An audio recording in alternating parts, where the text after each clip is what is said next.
Hello there, Internet. Version 2 here with Let's Read Danganronpa 0, Volume 2. Where we last left off, Junko had approached Ryuko and said, I'm gonna do fucked up things. Like killing Matsuda-kun, or Yasuke. What's his name?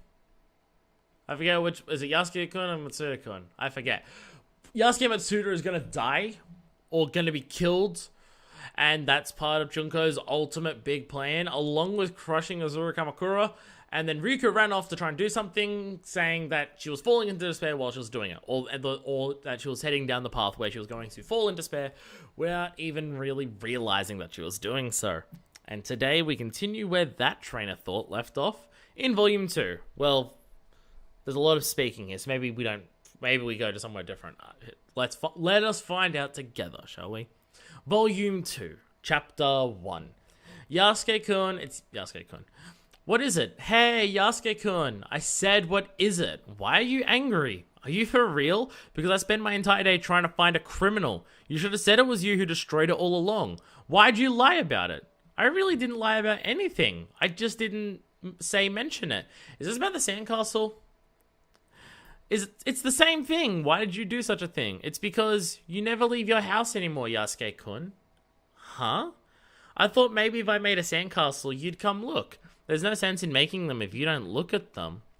It's none of your business. Yasuke-kun, why were you hiding? Shut up.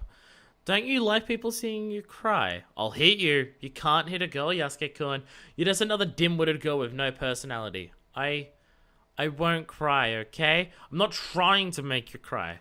I won't cry, because the person who really wants to cry is Yasuke-kun.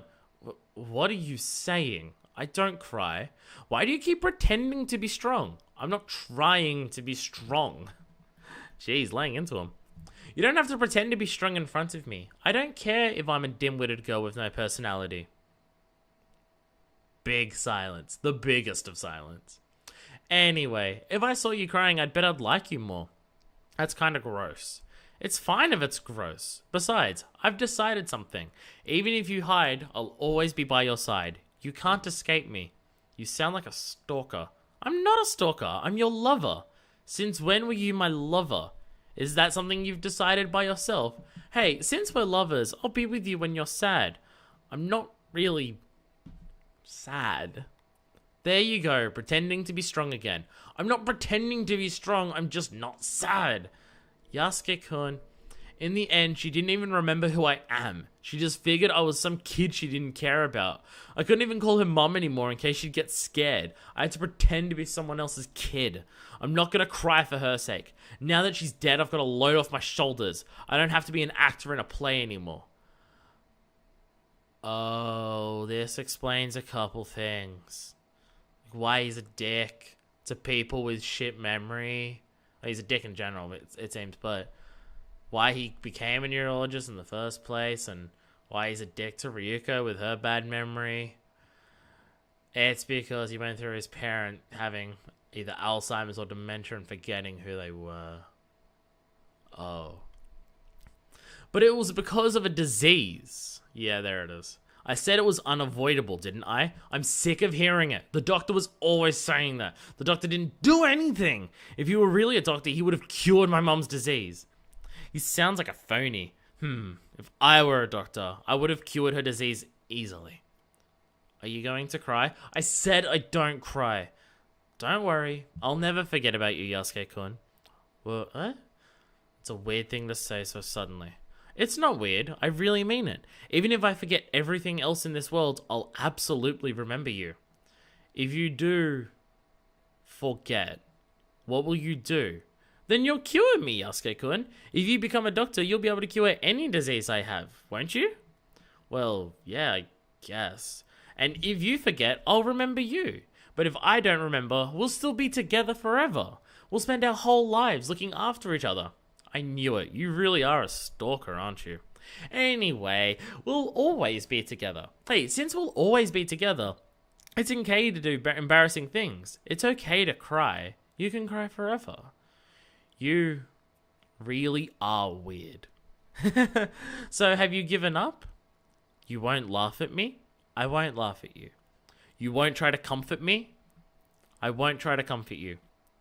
You won't tell anyone? I don't have any friends to tell it to. I don't have any friends either. Or any family. For the first time in his life, Matsuda Yasuke cried in public. Jeez. That's okay. And a big silence of just nothing and like no words. And immediately on to chapter 2. Hope's Peak Academy's East District, the faculty building. In the unpopular 4th floor's corridor, only 2 sets of footsteps could be heard. One set of footsteps belonged to the school physician, the other belonged to a super high school level neurologist, Matsuda Yasuke. The physician, with dark shadows cast over his face, led Matsuda. A depressing feeling floated in the atmosphere. Matsuda wore his usual dingy white shirt that fit him loosely. The hem of his shirt met with his trousers, and he wore a jacket on the top. I'm assuming on the top. It clung to his shoulders stiffly as he walked, most likely because he never wore it. I was about to say, his picture before didn't have a jacket in it. I really owe you one for this, said the physician, walking ahead of him. Matsuda raised his head. He's nowhere near my specialty. I was extremely troubled on what to do, so I appreciate your cooperation with this. He had a relieved-sounding voice. Matsuda replied in an indifferent voice. Still, in the future, you should talk to an expert about it. But if you can't do that, come to me. That's all there is to it, right? That's... The physician choked back his words. Matsuda could not see his face from his position, but he could easily imagine the man in front of him looked concerned. Did something happen? Matsuda took deep breaths to calm himself. It's fine. I'm not going to use the excuse that I'm a student on you. No, instead I should be helping the experts more. I see. In any case, I owe you my thanks. The physician's face returned to normal. However, in a turn Matsuda had only become more tense and irritated. He reminded himself to suppress his emotions. Either way, there's no turning back. So I can protect her, I need to keep moving forward. No, instead, I need to keep falling down. Interesting that we go to the first person aspect there, and you need to keep falling down to protect her? Oh. The physician continued to lead him around the corridor corner. Matsuda followed him. The atmosphere immediately changed. This part of the corridor was eerily silent. He felt the temperature rapidly drop. On one side of the corridor, every window was covered up by thick curtains. The other side was lined with a number of doors. On each door there was a darkly tinted small window. This corridor was longer than the last. The faculty building was exactly as Matsuda had imagined it would look like since he first learned of its existence. Usually, all of the rooms are vacant. The physician abruptly started to explain. He may have sensed Matsuda's question. So then, I suppose he means these rooms are only really used in an emergency. He followed the physician, looking around absent-mindedly. The physician who had been walking ahead of him stopped suddenly. It's weird that we're going to first person sometimes for Matsuda and then not. He is meant to be on the cover of, like, this is volume 2. He's on the cover of volume 2. But it's just weird that it's flipping between the two. Because with Ryuko, it's consistent. It's always in first person. Where here it's flipping. Strange. I mean, it may not mean anything. It may just be a writing technique to get sentiments across and everything like that. But it's still strange. This is it. As he said that, he gestured toward the door next to him. There wasn't anything unique about the door. In fact, it was a miracle the man was able to identify the door. Apparently, all the equipment has already been delivered, but can you really go by yourself? The principal had asked for 2 people. It's fine, Matsuda replied flatly. No, but the physician hesitated. Matsuda had rendered his argument useless. The principal and the steering committee have given me full access. In their absence, they have left it to me. Besides, it would make no difference if 2 people went. Actually, it would probably affect the subject in a bad way. So, I ask of you to please leave the rest to me. The physician looked subdued. He quickly gave up and nodded, not bothering to argue anymore. I see. Well then, I'll leave it to you. The physician turned away from Matsuda and walked around the corner into the depths of the corridor. After Matsuda watched the man walk away, he turned his gaze to the door in front of him. He slowly opened the door. Behind it was a dimly lit, wide space. The first thing he noticed was the room was filled to the brim with various electronic devices. This place had more high-tech equipment than the school's humble school hospital or the research facility. Well, that's Hope's Peak Academy for you. That was the impression the room before him gave Matsuda. However, He felt tense as he stepped foot into the room. The fluorescent lights over him seemed to be unreliable in comparison to the ones used in the classrooms. The window on the back wall was also covered in a thick hanging curtain. The overall lighting of the room was quite dark. Due to that, the light emitted from the electronic devices stood out more. In the center of the room was a bed, surrounded by shining lights. Matsuda's line of sight drifted toward the figure on the bed. There was a man sleeping. He slowly walked to the side of the bed closest to him and looked down at the man. He had shallow facial features and a pure and honest face, as if he were a swordsman out of a movie based on feudal Japan. But something caught his eye more. There was a bandage wrapped several times over a painful-looking wound on his head. Matsuda knew who he was. The man's name was Murasame Soshun. In the top position at the student council, he was the super high school level student council president. Did he get scouted to become that, or was he just, did they look around and just go, you're the best at being student council president, or did he have another role here and then got promoted to being the... whatever. It's like friggin' Taka's, he's, really good at being uptight at school. It's like, what? Or Tagami, really good at being rich. Some of the talents don't feel quite like talents, but... It was also one of the survivors of the worst, largest incident in Hope's Peak Academy's history. As if examining, Matsuda turned his gaze to the man. The man, lying on his back, had his eyes firmly open, although they saw nothing. They stared straight up at the ceiling without moving, without blinking. It's been a while, Matsuda tried calling out, but there was no response. He picked up the medical records next to the bed. He had already been told what was written there beforehand. More or less. Murasame Soshun was involved in the worst, largest incident in Hope's Peak Academy's history, during which he suffered serious head trauma. Fortunately, he escaped any life-threatening injuries. He was supposedly able to recover, however, for several days to even after several weeks, he was still not responsive at all. The reason as to why remains unknown.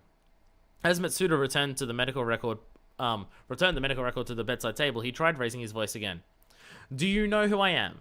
I'm Matsuda Yasuke, from your class. I'm the super high school level neurologist they were talking about. We've met several times before. As he expected, there was no response. Matsuda continued to prompt him. So, why do you think I came here? Why is he talking to him? Does he know something? As he sat down, he looked at Murasame's face. He stared intently, searching for any hint of a reaction. I was asked by the school headmaster and the members of the steering committee. I said I wanted to help your recovery. Even though I said I wanted to hear about what happened, they wouldn't tell me anything. In fact, they did the opposite. In order to cover it up, it seems they want to hear the full story from you. Matsuda paused and emphasized the words that followed. Well, that's supposedly their intentions. As always, Murasame didn't respond, but Matsuda continued anyway. If you ask me, they don't like that you came back. That's why they sent me.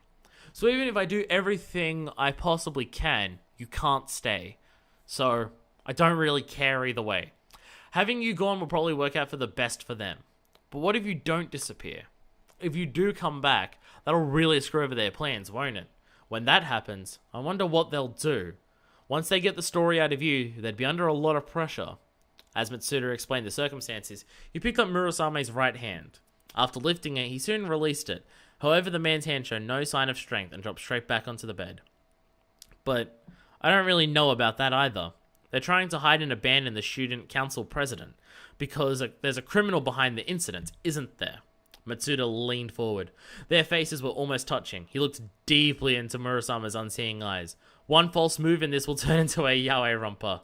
What the hell? Why? That's one random line. The fact that it's just yaoi romper and there's no... Part of me wants to say they added that in, but they could have just left. It's just so out of place. It's just like, I wonder if the person the person who's translating this could totally have the ability to just go, oh yeah, actually just straight up Home Alone instead of Knife-Arella or anything. So, I mean, I don't fucking know. So, what do you think? Do you know the culprit? You need to tell me. Why are they protecting him? As always, there was no reply. Whether from his expression or from his eyes, there wasn't a hint of recognition. It really is useless. Matsuda shook his head, looking frustrated. Well, it's just the examination that was the failure, he muttered grumpily as he scratched his head. Oh, that's right. He suddenly remembered something, and then he asked in a tone feigning casualness, "By any chance, do you know of anyone by the name of Inoshima Junko?" Murasama twitched slightly and his eyes moved. Boom. Matsuda's expression turned to a glare quickly. Murasame turned directly towards him. Seeing that, Matsuda's reaction was surprisingly quite calm. I knew it. He couldn't help but feel discouraged. It would be better if he was still unconscious. But, not surprisingly, he wasn't. Though that was also to be expected. Matsuda had prepared for it for a long time ago. He had no choice but to fall down from here. Like a fate that he had been doomed since the very start. He was cursed to an unchangeable destiny. He knew he couldn't stop it, no matter what he did. The ground he was firmly walking on until now had collapsed.